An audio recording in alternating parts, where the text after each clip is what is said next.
Hello दोस्तों, स्वागत है आप सबका आपके अपने यूट्यूब चैनल पंख मोर में। तो दोस्तों, इससे पहले वाली वीडियो में हम वैदिक सभ्यता की 4 वीडियोस देख चुके हैं। अगर आपने उन 4 वीडियो को नहीं देखा है तो मैं आपसे यही कहूँगा कि पहले आप वैदिक सभ्यता की उन वीडियो को देखिए, फिर इन क्वेश्चनों को कीजिए। या आपने पहले कभी भी वैदिक सभ्यता को पढ़ा है तो आप इन क्वेश्चनों को कीजिए, या आपने कहीं से भी किसी भी बुक से वैदिक सभ्यता को पढ़ा है तो आप इन क्वेश्चनों को कीजिए। अगर आप पहली बार आप सोच रहे हैं कि इन प्रश्नों को हल करके वैदिक सभ्यता को पढ़ लेंगे तो आप गलत सोच रहे हैं। या वो हर टीचर जो आपको प्रश्नों के माध्यम से कहता है कि तैयारी हो जाएगी, तो मैं कहता हूँ सबसे बड़ा मक्कार टीचर वही है, क्योंकि वो जानता है कि आप प्रश्नों के माध्यम से तैयारी आज के समय में नहीं कर सकते। और स्पेशली जो बच्चे पीसीएस वगैरह की तैयारी कर रहे हैं वो सोचे कि हम क्वेश्चंस के माध्यम से 100, 200, 300 प्रश्न कर लें और वैदिक सभ्यता या कोई भी टॉपिक हमारा पूरा हो जाएगा, तो नहीं होगा। मैं तो उन टीचरों की कहता हूँ कि कुछ जो यूट्यूब पर कुछ व्यू के चक्कर में बहुत सारे ना जाने ऐसे कितने बच्चों का भविष्य बर्बाद कर रहे हैं सिर्फ प्रश्न कराकर। क्योंकि बच्चों की आदत होती है, नया बच्चा जो तैयारी में आया है वो सोचता है कि कोई भी टॉपिक हो मैं जल्दी जल्दी उसे पढ़ लूँ। तो मैं उन टीचरों से, उन बच्चों से यही कहूँगा कि आप प्रश्नों के माध्यम से कोई भी टॉपिक को कवर नहीं कर सकते। पढ़ तो लेंगे आप, लेकिन एग्जाम में प्रश्न बनेगा तो इसकी कोई गारंटी नहीं है कि आप प्रश्न को कर पाएंगे, क्योंकि चीज़ें आपको पता ही नहीं होंगी कि वैदिक सभ्यता में आखिर हुआ क्या है। वैदिक सभ्यता के लोगों का सामाजिक, आर्थिक, राजनीतिक, धार्मिक जीवन कैसा था, उनका रहन सहन कैसा था। आप उन प्रश्नों को कर सकते हैं जो डायरेक्टली एग्जाम में पूछे जाते हैं, और डायरेक्टली पीसीएस वगैरह में तो अब दोस्तों पूछे ही नहीं जाते। एसएससी वगैरह में कभी कभार पूछ लेता है, सीजीएल के प्रश्न भी देखेंगे आप तो काफ़ी अच्छे पूछता है। तो इसलिए दोस्तों मैं यही कहूँगा आपको, तो आप अगर आपने मेरी वैदिक सभ्यता की पिछली जो 4 वीडियो है उनको नहीं देखा है, देखिए। मैंने उनमें दोस्तों आपको संपूर्ण वैदिक सभ्यता को पढ़ाया है, एक एक टॉपिक, एक एक पॉइंट को मैंने पढ़ाया है कि जब एग्जाम में क्वेश्चन बने तो आप अपने दबदबे से उसे करके आए। और जब मॉक टेस्ट देते हैं हम, एग्जाम में प्रश्न हमसे बनते हैं, तो दोस्तों अंदर से फीलिंग्स आती है, लगता है कि हाँ हमने जो मेहनत की है, जो टाइम दिया है वैदिक सभ्यता को या किसी अन्य टॉपिक को, उससे क्वेश्चन जब बनते हैं तो लगता है कि हमारी मेहनत सफल हुई। तो चलिए दोस्तों शुरू करते हैं। मेरा कोई ऐसा उद्देश्य नहीं होता है कि मैं आपको हर बार हर पार्ट में मैं ये सब बताऊं। बता इसलिए देता हूं कि जो बच्चे नए तैयारी करने वाले हैं, कम से कम उन्हें पता होना चाहिए कि हाँ हमें किन चीज़ों को पढ़ना है और किस तरीके से पढ़ना है। तो चलिए दोस्तों देखते हैं। तो पहला क्वेश्चन है हमारा, सबसे पुराना वेद कौन सा है। सबसे पहले दोस्तों हमने ऋग्वैदिक काल में वेदों को ही देखा था, जिसमें मैंने ऋग्वेद, यजुर्वेद, सामवेद और अथर्ववेद बताया था। उनकी सभी बातों को बताया था कि जो ब्राह्मण उनको पढ़ते थे उनको क्या कहा जाता था, और उनके उपवेदों को भी मैंने बताया था। तो सबसे पुराना वेद कौन सा है? सबसे पुराना वेद है ऋग्वेद। ऑप्शन बी इसका बिल्कुल सही है। अगला क्वेश्चन देखते हैं दोस्तों, तिरई नाम है। तिरई नाम है। तो तिरई, अगर आपने दोस्तों वीडियो देखी होंगी तो ये प्रश्न आपको बिल्कुल इजी लग रहे होंगे। तिरई नाम किसका है? 3 वेदों का। 3 वेदों का कौन कौन से वेद हैं? ऋग्वेद, यजुर्वेद और सामवेद को तिरई वेद में शामिल किया जाता है। अथर्ववेद को तिरई वेद में शामिल नहीं किया जाता है। अगला क्वेश्चन देखते हैं, क्लासिकी संस्कृति में आर्य ईश्वर में विश्वासी थे, एक वंशानुगत जाति थी, किसी विशेष धर्म में विश्वास रखने वाला था, एक उत्तम व्यक्ति था। तो क्लासिकी संस्कृति में जो आर्य थे, आर्य शब्द का अर्थ होता है एक उत्तम व्यक्ति। इसका ऑप्शन डी बिल्कुल सही हो जाएगा। एक उत्तम व्यक्ति को ही क्या कहा जाता था? आर्य कहा जाता था। और आर्य शब्द किसके द्वारा दिया गया था? तो मैक्स मूलर के द्वारा दिया गया था।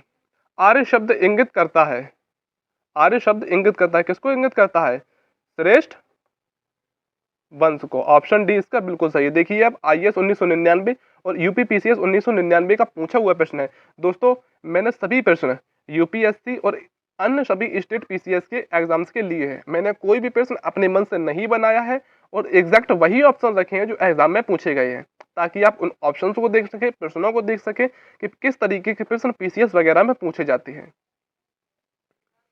चलिए अगला क्वेश्चन देखते हैं। वर्ण व्यवस्था से संबंधित पुरुष सूक्त मूलतः पाया जाता है। पुरुष सूक्त मूलतः पाया जाता है, किसमें पाया जाता है? ऋग्वेद में। पुरुष सूक्त ऋग्वेद में पाया जाता है। अगला क्वेश्चन सम्मिलित कीजिए। आपको वेद दिए गए हैं और वेदों में किन चीजों का वर्णन किया गया है वह दिया गया है। जब मैंने आपको वेद पढ़ाया था तो आपको मैंने बताया था कि हाँ कौन सा वेद किससे संबंधित है। प्रश्न को देखिए और करने की कोशिश कीजिए। सबसे पहले देखते हैं ऋग्वेद। ऋग्वेद किससे संबंधित है? ऋग्वेद संबंधित है हमारा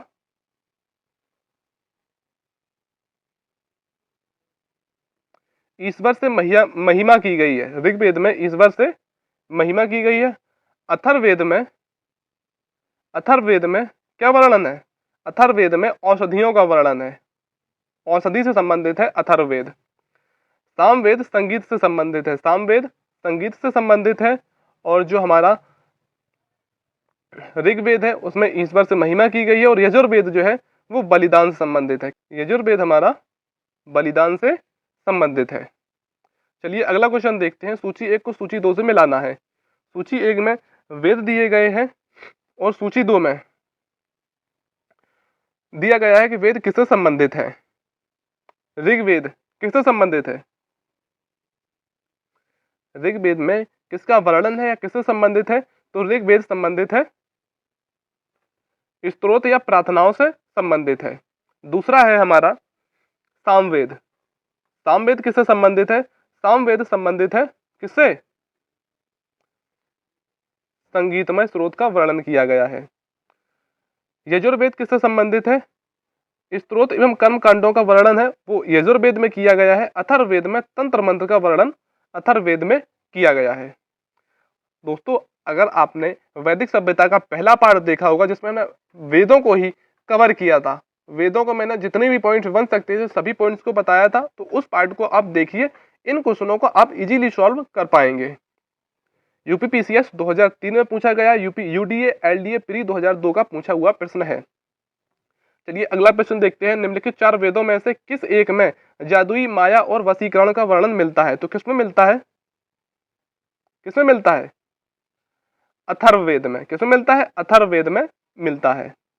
झारखंड पीसीएस 2011 का पूछा हुआ है। ऋग्वेद है। ऋग्वेद क्या है? ऋग्वेद मैंने बताया था स्तुतियों का संकलन है जिसमें भगवान से प्रार्थना अर्चना के बारे में बताया गया है।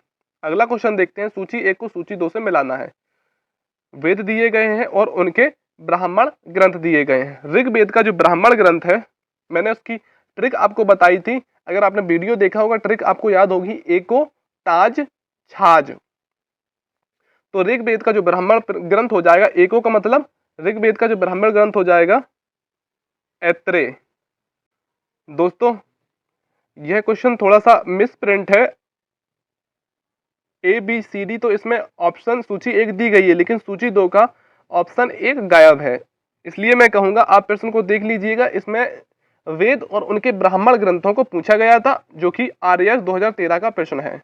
प्रश्न दिखाने का मेरा मकसद यही है दोस्तों कि हमने जो पढ़ा है हाँ वो एग्जाम में पूछा जाता है और किस तरीके से प्रश्न बनते हैं। हमारे थ्योरी पढ़ने का कुछ फायदा निकला है कि नहीं निकला। हमने जो थ्योरी पढ़ी है वो क्वेश्चन में हम अप्लाई कर पा रहे हैं या नहीं कर पा रहे हैं। चलिए अगला क्वेश्चन देखते हैं। निम्नलिखित में से कौन सा ब्राह्मण ग्रंथ ऋग्वेद से संबंधित है? तो कौन सा है? ऐत्रेय ब्राह्मण ग्रंथ ऋग्वेद से संबंधित है। अगला प्रश्न देखते हैं। गोपथ ब्राह्मण ग्रंथ किसका है? तो गोपथ जो ब्राह्मण ग्रंथ है किसका है? अथर्ववेद का है। गोपथ ब्राह्मण ग्रंथ अथर्ववेद का है। अगला प्रश्न देखते हैं। ऋग्वेद का कौन सा मंडल पूर्णतः सोम को समर्पित है? सोम देवता को समर्पित है। तो ऋग्वेद का जो 9वां मंडल है, 9वां मंडल सोम देवता को समर्पित है। अगला प्रश्न देखते हैं। ऋग्वेद संहिता का 9वां मंडल पूर्णतः किसको समर्पित है? सोम और इस पेपर नामांकित देवता को। ऑप्शन डी इसका सही हो जाएगा। दोस्तों आप नीचे मैंने ईयर भी लिख दिया है किस पेपर में और किस साल पूछा गया है। उन प्रश्नों को आप देखिए। बीपीएससी 1995 का प्रश्न पूछा हुआ है। यह जो प्रश्न पूछा हुआ है बीपीएससी 1995 1997 का पूछा हुआ है। आप एग्जाम्स को देख लिया कीजिएगा कि हाँ बीपीएससी में किस तरीके से प्रश्न बन रहे हैं, यूपीपीसीएस में, यूपीएससी में किस तरीके से प्रश्न पूछे जाते हैं। चलिए अगला प्रश्न देखते हैं। ऋग्वेद संहिता का 9वां मंडल पूर्णतः किससे संबंधित है? सोम देवता से संबंधित है। यज्ञ संबंधी विधि विधानों का जो पता चलता है, किस वेद में यज्ञ संबंधी विधि विधानों का वर्णन किया गया है? तो किसमें किया गया है? यज्ञ संबंधी विधि विधान है उनका वर्णन किया गया है यजुर्वेद में। ऑप्शन डी इसका सही हो जाएगा। दोस्तों मैंने ऑप्शंस को भी चेंज किया है, कभी मैंने बी दिया है, कभी ए दिया है, ताकि आप ऑप्शंस को केयरफुली देखें और अपना आंसर सही से चूज कर पाएं। अगला क्वेश्चन देखते हैं। निम्नलिखित में से किसका संकलन ऋग्वेद पर आधारित है? तो मैंने आपको बताया था कि ऋग्वेद में वे सभी मंत्र जिनको गाया जा सकता था उन सभी मंत्रों को सामवेद में रखा गया है, इसलिए ऋग्वेद से जिस वेद का निर्माण हुआ है वह है सामवेद। इसका ऑप्शन बी बिल्कुल सही हो जाएगा, सामवेद सही है। पीसीएस 1997 में पूछा हुआ है। भारत के किस स्थल की खुदाई से लौह धातु के प्रचलन प्राचीनतम प्रमाण मिले हैं? तो मैंने दोस्तों आपको बताया था कि वैदिक सभ्यता ऋग्वैदिक काल और उत्तर वैदिक काल को बांटने का मुख्य जो कारण है वह है लोहे की खोज, क्योंकि 1000 बीसी के आसपास लोहे की खोज होती है जिससे संपूर्ण मानव जीवन परिवर्तित हो जाता है। और लोहे के जो प्राचीनतम साक्ष्य प्राप्त हुए हैं वह कहाँ से प्राप्त हुए हैं? अतरंजी खेड़ा से प्राप्त हुए। ऑप्शन बी इसका बिल्कुल करेक्ट आंसर है। अगला क्वेश्चन देखने उपनिषद पुस्तकें हैं। तो मैंने बताया था कि उपनिषद क्या होते हैं और उपनिषद क्या है। उपनिषद क्या है? उपनिषद दर्शन पर आधारित पुस्तकें हैं। पीसीएस 2002 और यूपीपीसीएस मेंस 2017 का पूछा हुआ प्रश्न है कि उपनिषद पुस्तकें हैं किस पर आधारित है? तो दर्शन पर आधारित है। उपनिषद का मुख्य विषय क्या है? उपनिषद का जो मुख्य विषय है वह है दर्शन। अगला प्रश्न देखते हैं। निम्नलिखित में से किस एक वैदिक साहित्य में मोक्ष की चर्चा मिलती है? किसमें मिलती है मोक्ष की चर्चा? तो मोक्ष की जो चर्चा हमें देखने को मिलती है वो उपनिषद में मोक्ष की चर्चा हमें देखने को सर्वप्रथम मिलती है। पीसीएस मेंस 2002 का पूछा हुआ है। अध्यात्म ज्ञान के विषय में नचिकेता यम संवाद किस उपनिषद में प्राप्त होता है? उपनिषद मैंने जो इंपॉर्टेंट उपनिषद है उनको बताया था और उपनिषद में जो महत्वपूर्ण बातें हैं उनको भी मैंने बताया था। तो दोस्तों आप उन वीडियो को जरूर देखिए, आपको ये प्रश्न बिल्कुल इजी लगने लगेंगे। तो यम नचिकेता संवाद किस उपनिषद में है? अगर आपने वीडियो देखी होगी तो आंसर अब तो मिल गया होगा। किसमें है? कठोर उपनिषद में। ऑप्शन सी बिल्कुल सही हो जाएगा इसका। IAS 1997, PCS 1999, UP UDA LDA 2002, Uttarakhand PCS 2002, हजारों बार यह प्रश्न पूछा जा चुका है दोस्तों। नचिकेता आख्यान का उल्लेख मिलता है किसमें मिलता है? कठोर उपनिषद में मिलता है। ऑप्शन सी बिल्कुल सही है। उपनिषद काल के राजा अश्वपति शासक थे। अश्वपति शासक थे, किसके शासक थे अश्वपति? तो विदेह के शासक थे, विदेह के शासक थे। पीसीएस 1999 का पूछा हुआ है। निम्नलिखित में से वैदिक साहित्य का सही क्रम कौन सा है? तो मैंने दोस्तों आपको जब वेद पढ़ाए थे क्रम से बताया था। वैदिक संहिताएं, ब्राह्मण ग्रंथ, अरण्यक और उपनिषद। ऑप्शन ए इसका बिल्कुल सही आंसर हो जाएगा। आरंभिक वैदिक साहित्य में सर्वाधिक वर्णित नदी है, सर्वाधिक जो वर्णन जिस नदी का किया गया है वह है सिंधु नदी। ऑप्शन ए बिल्कुल सही है। अब आप कमेंट्स में बताइए सर्वाधिक पवित्र नदी कौन सी है? अगर आपने वीडियो देखा होगा तो आप जरूर बता पाएंगे।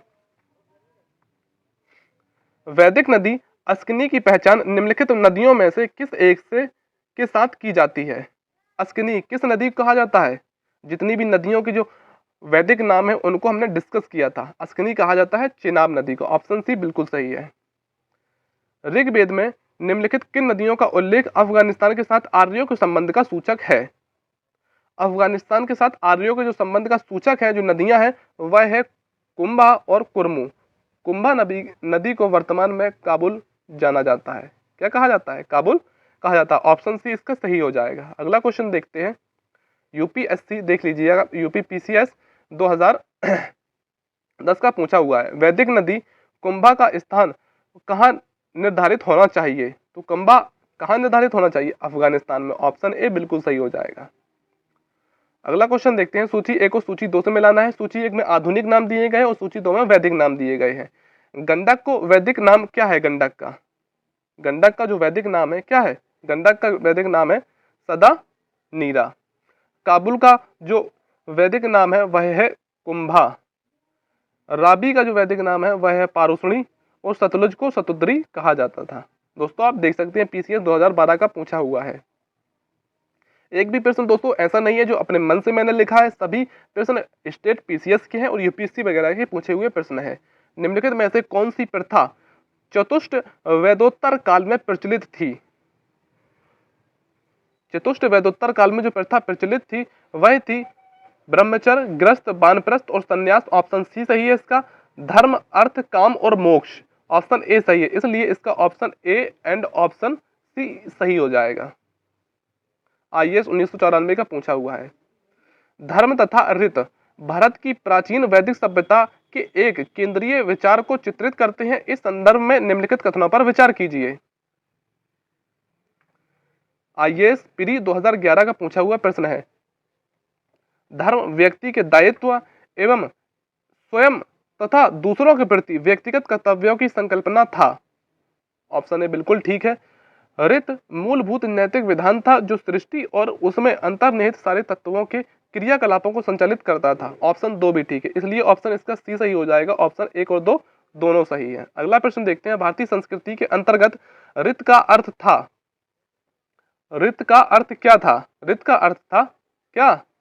प्राकृतिक नियम। ऑप्शन ए बिल्कुल ठीक है। पीसीएस 2016 का प्रश्न, छत्तीसगढ़ पीसीएस 2016 का पूछा हुआ है। निम्नलिखित वैदिक देवताओं में किसे उनका पुरोहित माना जाता था? वैदिक देवताओं का पुरोहित किसे माना जाता था? बृहस्पति को माना जाता। ऑप्शन बी बिल्कुल ठीक है। मैंने दोस्तों उन प्रश्नों को भी लिया है जो मैंने अपनी थ्योरी पढ़ाने के दौरान छोड़ दिए थे और जो इंपॉर्टेंट है और जो छूट गए हैं, मैंने उन प्रश्नों को अपने इन प्रश्नों को के अंदर कवर किया है।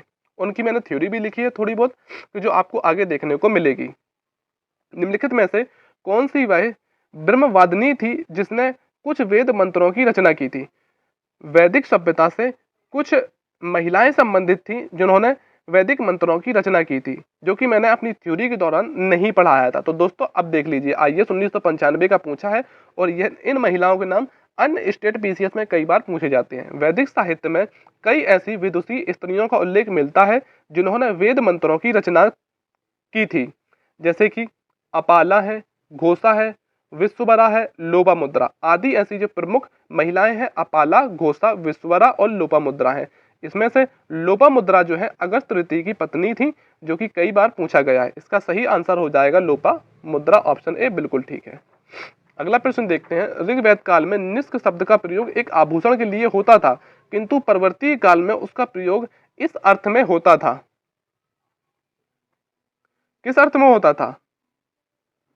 निष्क का उपयोग होता था सिक्कों के लिए। ऑप्शन डी बिल्कुल ठीक है। आईएएस प्री 1993 में पूछा गया है। अगला क्वेश्चन है। ऋग्वेदिक काल में निष्क किस अंग का आभूषण था? निष्क सोने को कहा जाता दोस्तों वैदिक सभ्यता में, और जो कि गले का आभूषण हुआ करता। पीसीएस 2007 का पूछा हुआ। अब देख सकते हैं कि मेंस वगैरह में किस तरीके से प्रश्न पूछे जाते हैं। अगर आपने थ्योरी अच्छी से पढ़ी होगी तो आपको प्रश्न इजी लगेंगे, कोई टफ प्रश्न नहीं लगेंगे। प्राचीन भारत में निष्क, अब देखिए निष्क को इन्होंने निशाका लिखा है, जो कि पीसीएस 2005 में पूछा गया है। निशाका जाने जाते थे।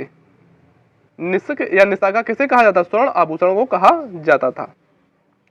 वोकस कोई अभिलेख महत्वपूर्ण है क्योंकि, अगर मैंने बार बार चीख चीख के आपको बताया था कि पुरातात्विक साक्ष्यों में जो सबसे महत्वपूर्ण है वह है वोगस कोई अभिलेख। अब आपने पढ़ा होगा तो इसका आंसर बताइए आप, क्यों महत्वपूर्ण है? यहां से प्राप्त अभिलेखों में वैदिक देवी देवताओं का नामोल्लेख प्राप्त होता है। तो ऑप्शन बी बिल्कुल ठीक है।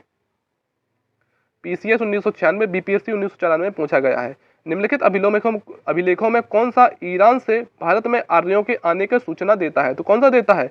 तो वोगस कोई अभिलेख देता है। अगला प्रश्न देखते हैं। 14वीं सदी ईस्वी पूर्व का एक अभिलेख जिसमें वैदिक देवताओं का वर्णन प्राप्त हुआ है वह कौन सा है? बोगस कोई अभिलेख है। अगला प्रश्न देखते हैं। निम्नलिखित में से किसने आर्यों के आदि देश के बारे में लिखा है? किसने आदि देश के बारे में लिखा है? तो जो बाल गंगाधर तिलक है, बाल गंगाधर तिलक है, इन्होंने कहा था कि आर्य उत्तरी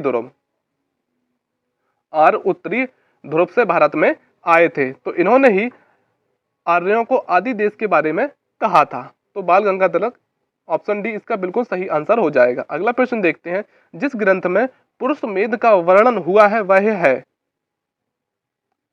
जिस ग्रंथ में पुरुष मेद का वर्णन हुआ है, उल्लेख हुआ है, वह है। यह दोस्तों मैंने जब थ्योरी पढ़ाई थी तो आपको नहीं पढ़ाया था। अब इसकी हम डिटेल देख लेते हैं क्या है। पुरुष मेघ एक प्रमुख यज्ञ है। पुरुष मेघ एक प्रमुख यज्ञ है। यह शुक्ल यजुर्वेद के 3रे अध्याय और शुक्ल यजुर्वेद के शतपथ ब्राह्मण तथा कृष्ण यजुर्वेद के 33 ब्राह्मण में वर्णित है। अतः प्रश्न में दिए गए विकल्पों में तीनों मौजूद होने के कारण कोई उत्तर नहीं दिया जा सकता। यद्यपि अनेक इतिहासकारों ने केवल शतपथ ब्राह्मण की चर्चा करते हुए उसे पुरुष मेघ यज्ञ की चर्चा करते हैं। तो इसका सही आंसर हम कह सकते हैं दोस्तों, इसका सही आंसर होगा ऑप्शन सी, शतपथ ब्राह्मण। अगला प्रश्न देखते हैं। शतपथ ब्राह्मण में उल्लिखित राजा विधेय माधव से संबंधित ऋषि थे। तो राजा विधेय माधव से संबंधित जो ऋषि थे उनका नाम था ऋषि गौतम साहूगढ़। ऑप्शन डी इसका सही है। आप थ्योरी को देख लीजिए। अगर मैं दोस्तों थ्योरी भी पढ़ के बताऊंगा तो वीडियो काफी लंबा बन जाएगा और प्रश्नों का हमारा सिर्फ मकसद यही होगा कि हम 25 से 30 मिनट की वीडियो में आपको 100 प्रश्न कराने की कोशिश करूंगा। आप प्रश्नों को देखिए और हल करिए। थ्योरी पढ़िए आपने, प्रश्नों को पढ़िए और हल कीजिए जल्दी जल्दी। उत्तर वैदिक काल में निम्नलिखित में से किनको आर्य संस्कृति का धुर समझा जाता था? किनको समझा जाता था? कुरु और पांचाल को। जो कुरु और पांचाल थे वैदिक सभ्यता में महत्वपूर्ण महाजनपद थे, इनको आर्य संस्कृति का धुर समझा जाता था। पीसीएस 2007 मेंस का है। गोत्र शब्द का प्रयोग सर्वप्रथम हुआ है, तो किसमें हुआ है? ऋग्वेद में गोत्र शब्द का प्रयोग सर्वप्रथम हुआ है। अगला प्रश्न देखते हैं। पूर्व वैदिक आर्यों का धर्म प्रमुखता था। क्या था? पूर्व वैदिक आर्यों का धर्म पूछ रहा है। पूर्व वैदिक आर्यों का प्रकृति की पूजा करना और यज्ञ करना। आईएएस 2012 का पूछा हुआ है। ऋग्वेद काल में जनता निम्न में से मुख्यतः जिन्हें विश्वास करती थी, किन्हें विश्वास करती थी? मूर्ति पूजा में गलत है, देवी देवताओं में गलत है। ऋग्वेदिक काल की पूछ रहा है दोस्तों। एक ईश्वरवाद में गलत है। बलि एवं कर्मकांडों में विश्वास करती, तो ऑप्शन डी बिल्कुल सही हो जाएगा। प्रसिद्ध 10 राजाओं का युद्ध किस नदी के तट पर लड़ा गया था? मैंने आपको बताया कि 10 राजाओं का युद्ध राजा सुदास जो कि भरत वंश से संबंधित थे और 10 राजाओं के बीच पारुष्णी नदी के तट पर लड़ा गया, जिसमें राजा सुदास की विजय होती है। बीपीएससी 1997 में पूछा गया तो पारुष्णी नदी के तट पर हुआ था। अब आप बताइए कमेंट्स में कि किस नदी को पारुष्णी नदी कहा जाता था? निम्नलिखित में से किस नदी को ऋग्वेद में मातेतमा, देवीतमा और नदीतमा संबोधित किया गया है? किसको संबोधित किया गया है? तो सरस्वती नदी को संबोधित किया गया है। सरस्वती नदी वैदिक सभ्यता में सबसे पवित्र नदी मानी जाती थी। उस जनजाति का नाम बताइए जो ऋग्वैदिक आर्यों के पंचजन से संबंधित नहीं है।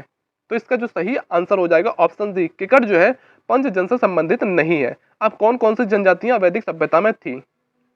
यदु,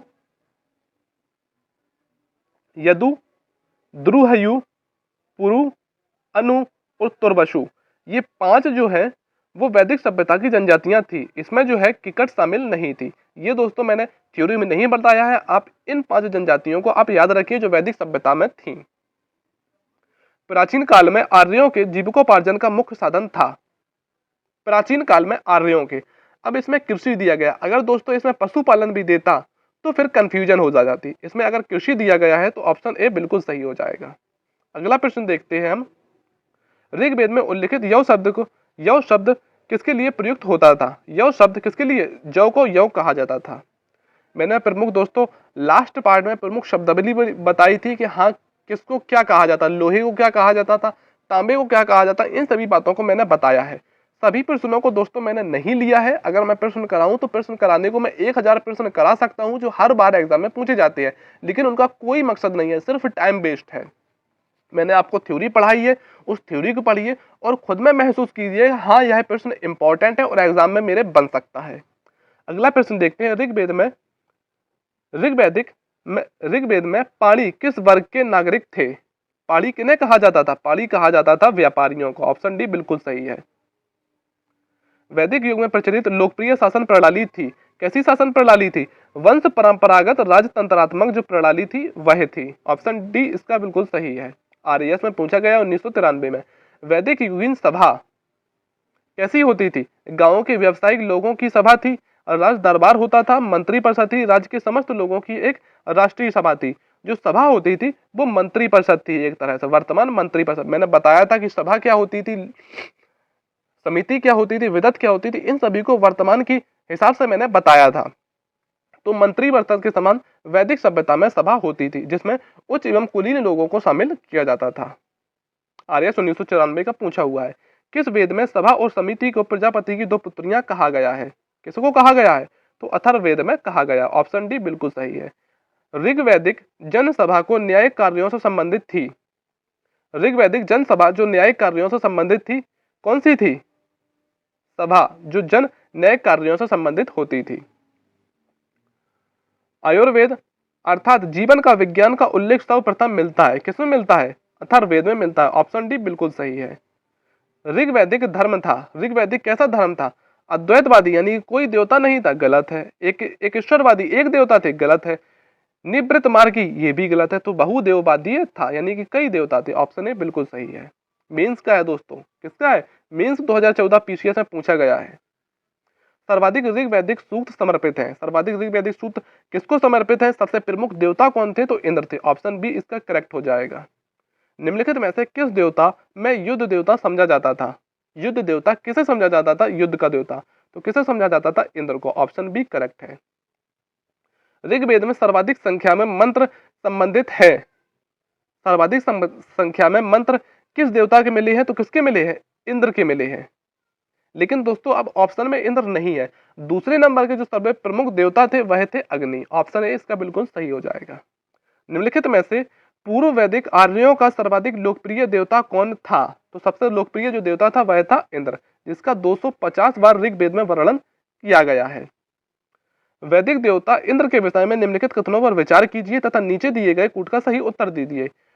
मैंने देवता बताया था और देवता जो है जैसे इंद्र है किनसे संबंधित है यह भी बताया था। इंद्र झंझावट के देवता है और वर्षा के देवता है। तो ऑप्शन 1 और 4 सही हो जाएगा। ऑप्शन डी इसका सही है। मीन्स 2017 का पूछा हुआ है। वैदिक देवमंडल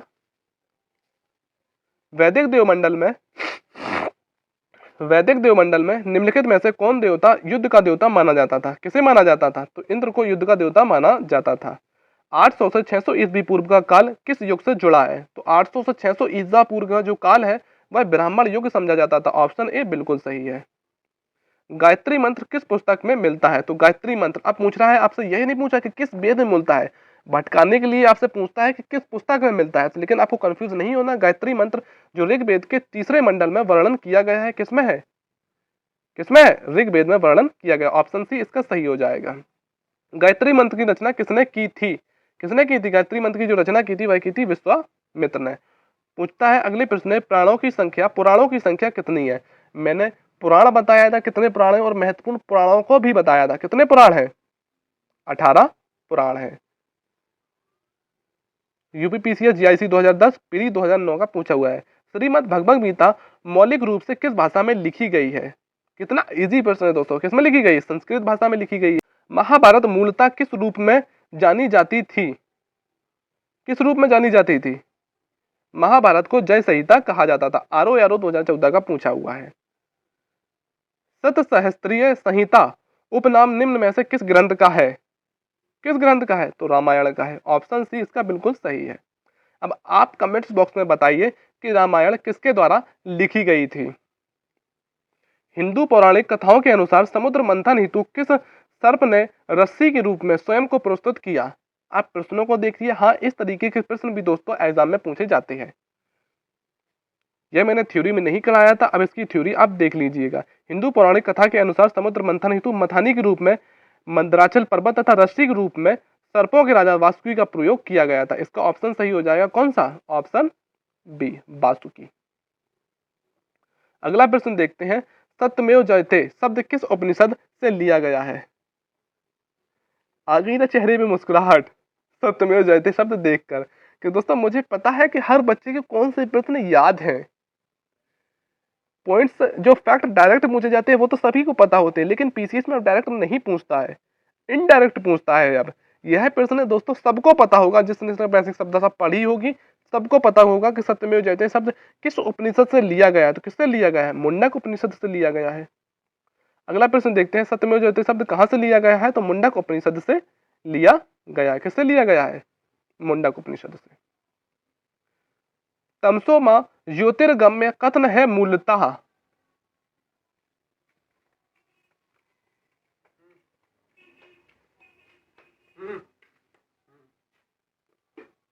तमसो मां साधगम्य, तमसो मां ज्योतिर्गम्य कथन है मूलतः। किसका कथन है? उपनिषदों का कथन है। तमसो मां ज्योतिर्गम्य कथन बृहदारण्य उपनिषद, किससे? बृहदारण्य उपनिषद से लिया गया है। और इस कथन का अर्थ है अंधकार से प्रकाश की ओर। काफी इंपॉर्टेंट दोस्तों, आप याद रखेंगे। किस उपनिषद का अर्थ, शाब्दिक अर्थ सफेद घोड़ा है? तो इसका सही आंसर हो जाएगा ऑप्शन ई, इनमें से कोई नहीं। सफेद घोड़ा जो अर्थ है वह अर्थ है श्वेतास्वर उपनिषद का। किसका? श्वेतास्वर उपनिषद का। सत्यकाम जबाल की कथा जो अनब्याही मां होने के लाछन को चुनौती देती है, उल्लिखित है। किसमें उल्लिखित है?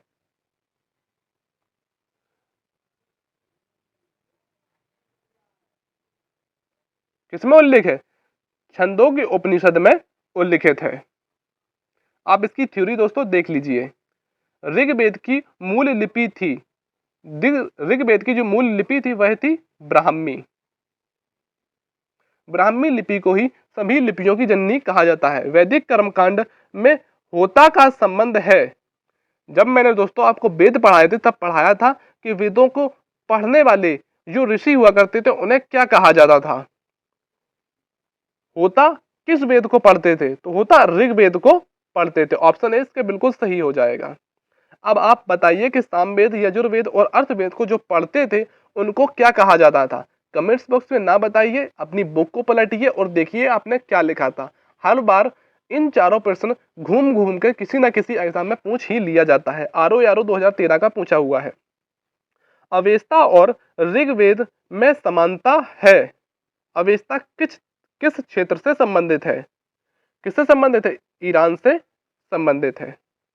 वैदिक काल में किस जानवर को अगन्या कहा गया है? दोस्तों काफी इंपॉर्टेंट है और बार बार पूछा ही जाता है। ज्यादातर सभी बच्चों को जिसने वैदिक सभ्यता पढ़ी है पता होगा कि अगन्या किसे कहा जाता था। तो गाय को अगन्या कहा जाता था। ऋग्वैदिक कालीन आर्य और सिंधु घाटी के लोगों की संस्कृति के बीच अंतर के संबंध में निम्नलिखित कथनों में से कौन सा सही है? देख लीजिए आप कि आईएएस 2017 का पूछा हुआ प्रश्न है। अब इसको पढ़िए। सिंधु घाटी सभ्यता का आपने अगर वीडियो देखा और वैदिक सभ्यता के चारों वीडियो को देखा है तो आप इस प्रश्न को इजीली कर पाएंगे। पहला प्रश्न है हमारा, ऋग्वैदिक कालीन आर्य कवच और हेलमेट का उपयोग करते थे जबकि सिंधुवासी घाटी के लोग, सिंधु घाटी सभ्यता के लोग इसका प्रयोग नहीं करते थे। ऑप्शन ए जो है बिल्कुल सही है। क्यों सही है? कि सिंधु घाटी सभ्यता में हमें युद्ध के साक्ष्य देखने को नहीं मिलते हैं, ना कोई मुकुट ना कोई हेलमेट देखने को मिलता है, लेकिन वैदिक सभ्यता में मुकुट वगैरह हमें देखने को मिलते हैं। दूसरा प्रश्न है, ऋग्वैदिक कालीन आर्यों को स्वर्ण, चांदी, ताम्र का ज्ञान था।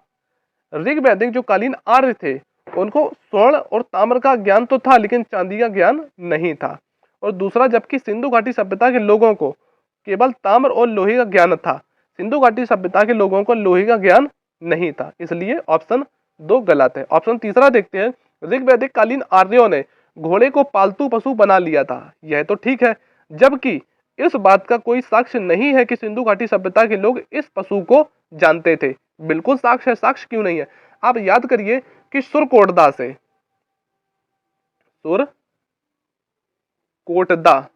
सुरकोटदा से घोड़ी की अस्थि के साक्ष्य प्राप्त हुए थे क्या नहीं हुए थे? हुए थे। तो ऑप्शन तीसरा गलत है। इसलिए इसका ऑप्शन सही हो जाएगा, केवल एक सही है। इजीली क्वेश्चन आपको कर पाया या नहीं कर पाया दोस्तों? बताइए, मैं जो पढ़ा रहा हूं वो वाकई में सही पढ़ा रहा हूं या कुछ अपने ही मन से आलतू फालतू पढ़ा रहा हूं? मैं जितना भी दोस्तों आपको पढ़ा रहा हूं, क्वेश्चंस के सभी प्रीवियस ईयर क्वेश्चन यूपीएससी के मैंने देखे हैं, पीसीएस के देखे हैं, फिर मैंने आपको पढ़ाया है ताकि आप प्रश्नों को इजीली बना पाए। अगला प्रश्न देखते हैं, ऋग्वैदिक काल के प्रारंभ में निम्नलिखित में से किसे महत्वपूर्ण मूल्यवान संपत्ति समझा जाता था?